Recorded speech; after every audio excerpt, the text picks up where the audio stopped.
Your Outlook calendar. Pretty boring, isn't it? Or is it? In this video, I'm going to share with you my 11 awesome tips and tricks for your Outlook calendar. But before we start, just a quick intro. My name is Jonathan Edwards, also known as the Bearded 365 Guy. I help businesses all over the world with their Microsoft 365. You can find more information at bearded365guy.com. Let's get straight in to these awesome tips and tricks. Awesome tip number 1. I don't know about you, but I seem to spend far too much time in Teams meetings. Last week, I joined a Teams meeting and the chap said to me, "Hi Jonathan, I've scheduled an hour for this meeting. We might finish sooner." Well, I hope we do. I've got things to do. In an ideal world, I need to be out of this meeting in 25 minutes. Well, how about you change your Outlook calendar settings so you can end meetings early and reclaim some precious time? Let me show you how. So I'm in my Outlook now. To get to a lot of the settings, we go up to this icon here. And we click on there and we go to Calendar. And then we go to Events and Invitations. Now we've got an option here to shorten the duration for all events. So I click on here. And the options are here. Do I want to end my meetings early or do I want to start the meetings late? I don't really see the point in starting the meetings late, but I do see the point in ending these early, just to save time. So for a meeting that is less than 1 hour, let's end this meeting early, 10 minutes early in fact. And what about a meeting that's an hour or longer? Well, no, let's end this meeting 15 minutes earlier. And then I'll click on Save. Once I've saved that, I can come out of these settings here. And now when I go to a calendar and go to New Event, I can add a meeting title here. And now when I start looking at the times, it starts at 11. It finishes at 11:20 because I want to end this meeting 10 minutes early. And here you see, it says the meeting is about 1 hour. But actually, I'm ending the meeting at 11:45. So this setting, I think, is incredibly useful if you want to save time and reduce the duration of your meetings. And here is my second tip. Where's Jim? Oh, Jim works from home on a Wednesday afternoon. Anyone seen Janet? Janet starts late on a Monday. She's got a Pilates class at 9 o'clock. Now, according to our Outlook calendar, we all work Monday to Friday, 8 till 5, in the office. Now, that can't be true for so many people today. So why don't you tell your Outlook calendar that? Let me show you how you can set your work hours and location. So once again, we go up to the Settings tab at the top here, and then we go to Calendar. And from there, we go to Work Hours and Location. Now you can see we've got all these options here. So say that I don't work Wednesday. Well, I can take that out. What about on Monday? Well, I start at 10 o'clock on Monday, and on Monday, I'm remote. Now on Tuesdays, I split my day. So at 8 o'clock in the morning till lunchtime, I'm in the office. But then from 1 o'clock until 5 o'clock, I like to work at home. So you can already see our calendar is starting to take shape. So what is the effect of this? Well, if I close out of here and I go to my calendar, you can see on my calendar it is now telling me where I'm supposed to be on those days. So I've got home there. I've got a mixture of home and the office because we split our day on a Tuesday. There's nothing on a Wednesday. And again, office and home on a Thursday and a Friday.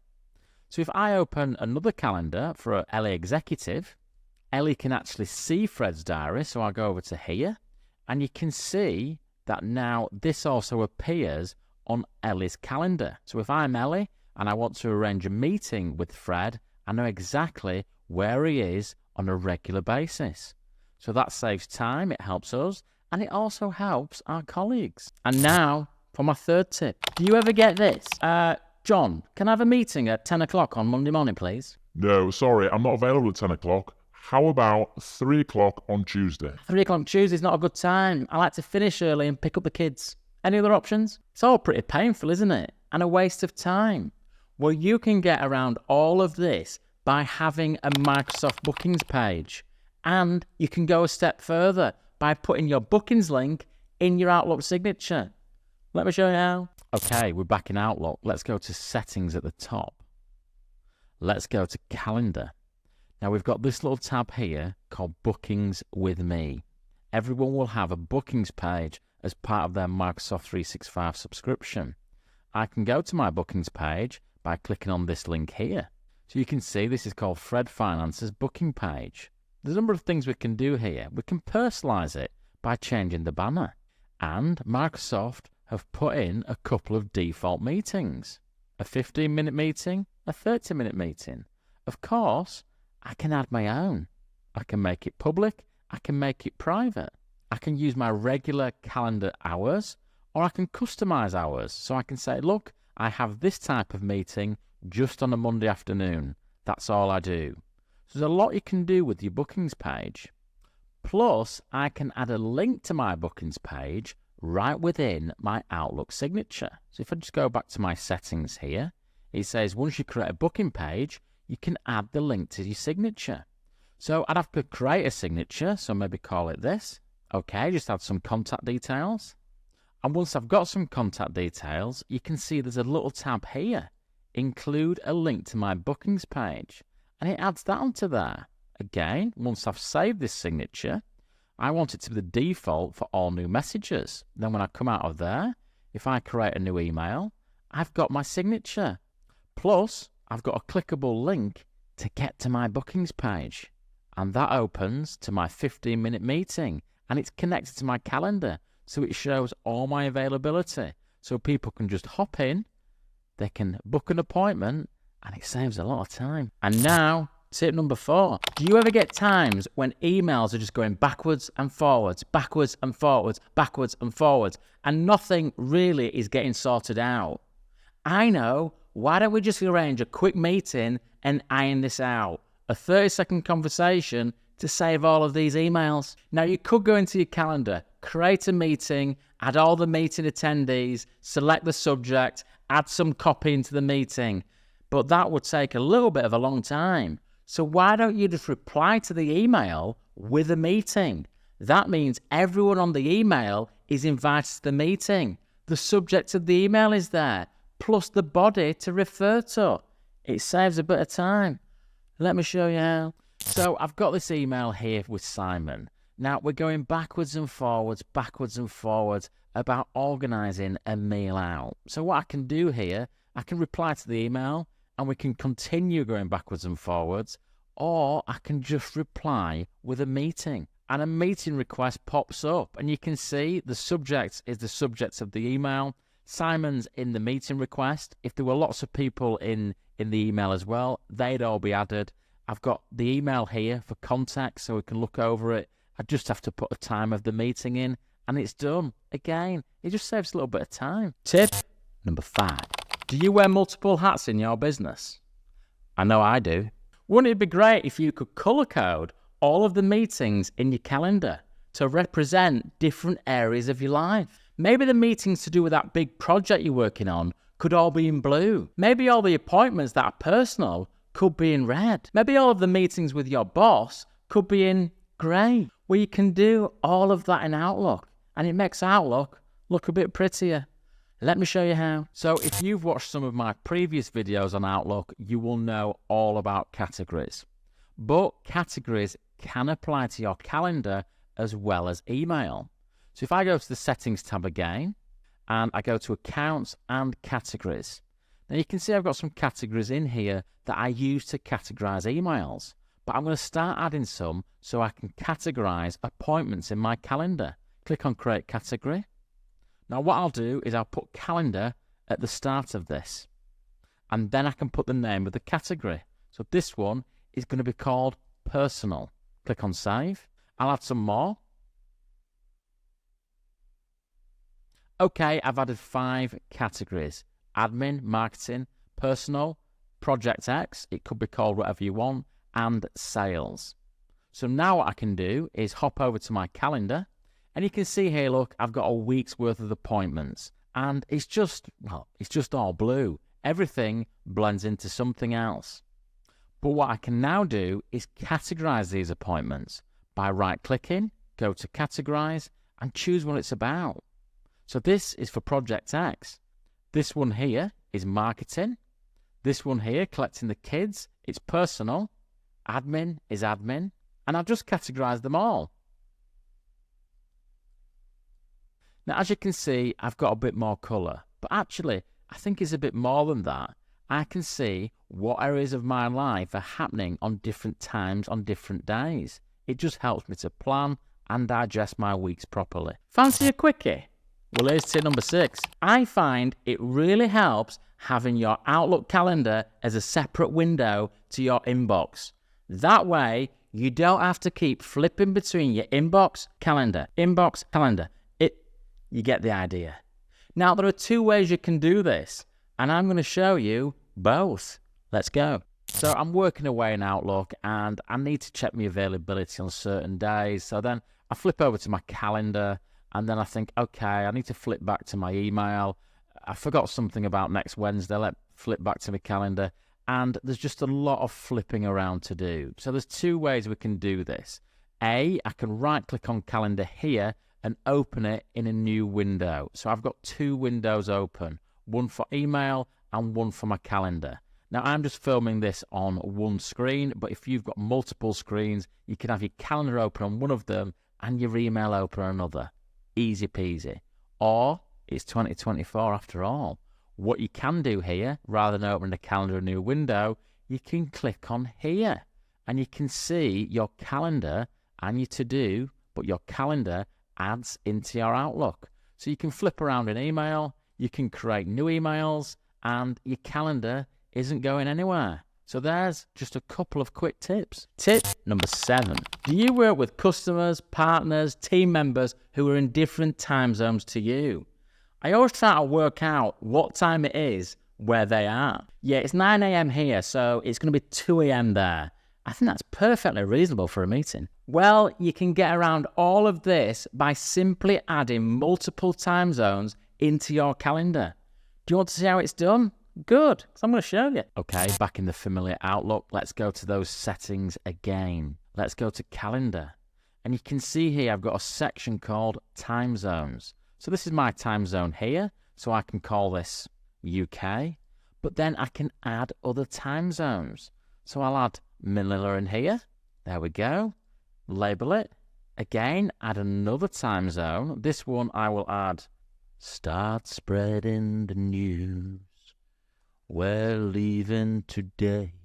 New York. Click on save. Okay, come out of here. Go back to my calendar.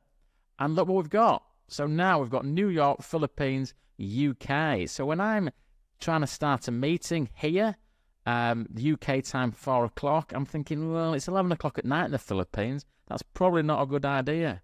So adding time zones is brilliant if you're working with people all around the world. Tip number 8. You might get invited to a meeting, but you might think, I really don't want to sit through this meeting. Most of it isn't relevant to me. But there's certain aspects of the meeting that I'm really interested in. What can I do to save time? Well, what you could do is decline that meeting, but you keep declined meetings in your calendar.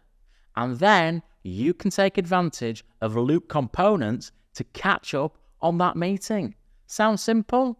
Well, I'm going to show you how. So in Outlook, we go to Settings, we go to Calendar, and we go to Events and Invitations.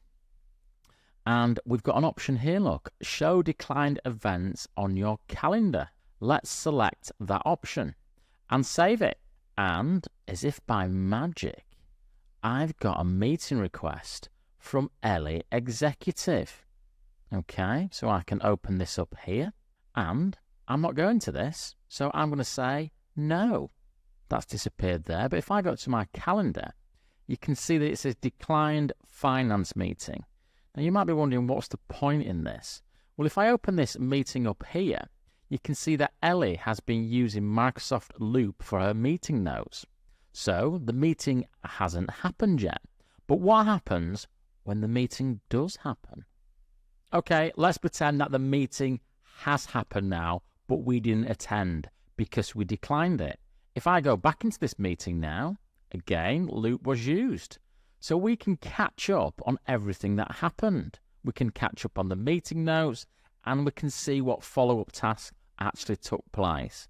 So there might be meetings where you think, I could do with knowing what happens in that meeting, but I don't necessarily want to sit through an hour or a couple of hours where most of the meeting isn't going to be relevant. Well, this option to keep declined meetings in your calendar might be the answer. Tip number 9. Have you ever been to a meeting where Dave spent the first 10 minutes talking about his weekend and Pete was 15 minutes late? You then got to the half-hour mark and you'd still not finished that meeting. You need a follow-up meeting. So you go back to the calendar and you create a new meeting and you invite everyone else and it's all just a bit of a time suck. Well, instead of doing all that, you can just duplicate the meeting. It will add the right meeting title, all the attendees. All you've got to do is amend the date and time. Oh, and you best tell Dave that in the next meeting, you're not bothered about his salsa dancing on a Sunday night. So we've got a meeting at 9:30 for Budget Project X. We've got Ellie coming, we've got Ian coming.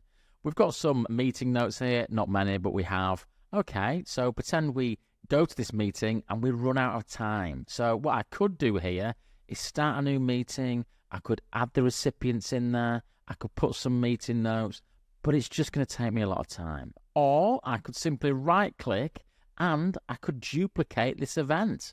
And what that does, it gives me the same title, it invites the same people, I get all my meeting notes, all I have to do is mess around with the times, and I've got a follow-up meeting. Again, saves a lot of time. Tip number 10 is all about scheduling polls. Hi Dave, I need to know your availability for a meeting next week. Yeah, I know you've got salsa dancing on Sunday. Pete, we need a meeting next week with Dave. Can you send me your available times? Again, this is a waste of time. Why don't you just instead create a scheduling poll and everyone can choose their preferred meeting time? Let me show you how. Okay, I'd like to arrange a meeting with Ellie and Ian, but I don't know when people are available. So let's go with this. New event, okay? I'll give this a title. I will add some people I want to come. So that's Ellie Executive and Ian Intern. Okay, I can add my notes in here. I can do whatever I want to this meeting. But I've got an option at the top, look, called Scheduling Poll. Okay, I'll just expand this so we can see it down here. So the meeting's 30 minutes long. It's going to be on the 27th. And you can see I've got loads of different times here. I've got 1 p.m., 1:30 p.m. And click on the drop down and it says that 3 people are available at these times. So it will interrogate Ellie and Ian's calendar to see if they're available. Now, I'm not really bothered what time we have it. So let me do a scheduling poll to decide what suits each of the 3 people in the meeting. Click on next. And we're going to create that poll. There we go. Click on send. So let's now hop over to Ellie's mailbox. So Ellie has got this team meeting scheduling poll. So what I need to do now, I'm Ellie, I need to vote on this. So click on vote and it's going to ask me what my preferred time is. So I've got prefer, yes or no. So actually, I prefer this to be 1:30. Yes, I'm available at 3, but I don't prefer it. And no, I'm not available at 4:30. I can also propose another time.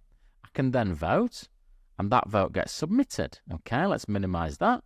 And then if I'm Fred, so I'm the organizer of this meeting, I can just open an internet page, full window, and I'll copy this link at the top. So it's Find Time Dashboard. Go into there, and you can see that here my poll dashboard. So I've got this team meeting here. I can click into it, and I can see the results. So Ian, we've not gone to Ian's mailbox, but Ellie Executive has said, look, she prefers this time, she's available at this time, and she's not available there. So from here, I can think, okay, let's schedule that meeting at 1:30. Again, it's got the people in it, it's got the title, and any notes below. And I can simply schedule that meeting. That's a lovely little feature, isn't it? And my final tip is to do with when we go on holiday. I don't know about you, but when I'm sat on a sun lounger in Greece drinking a bottle of Myrtos, I don't want meetings popping up. So why don't we show our calendar when we're on holiday? It will decline all the meetings automatically and it will cancel all the pre-arranged meetings. Sounds great. Let me show you how. So I've booked a holiday. I'm going on the 7th of September for a week. Now you can see I've got all these appointments happening during that week. But what I'm going to do is go to the settings. I'm going to go to accounts and automatic replies. And I'm going to turn my out of office on as I usually do. I'm going to click on here and I'm going to select the dates that I am away. So it's in September, the 7th to the 14th. Okay, I'll add a message in here, something like that. But you can see now, look, I've got 3 more options here. So I want to block my calendar whilst I'm away. I can give it a title, holiday. Any new meeting invitations that I get during that week will automatically decline whilst I'm away.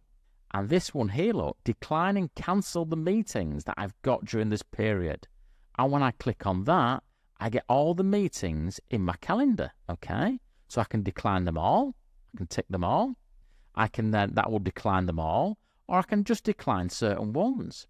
I can decline them with my automatic reply message, which would be this one here. Or what I can do, I can create a new message just for this.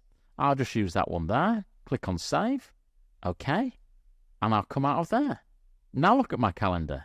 My meetings have all gone, and I'm in Greece. See you when I get back. So, I hope you've enjoyed this video, and I hope you can see that the Outlook calendar isn't very boring at all. Look forward to seeing you again soon.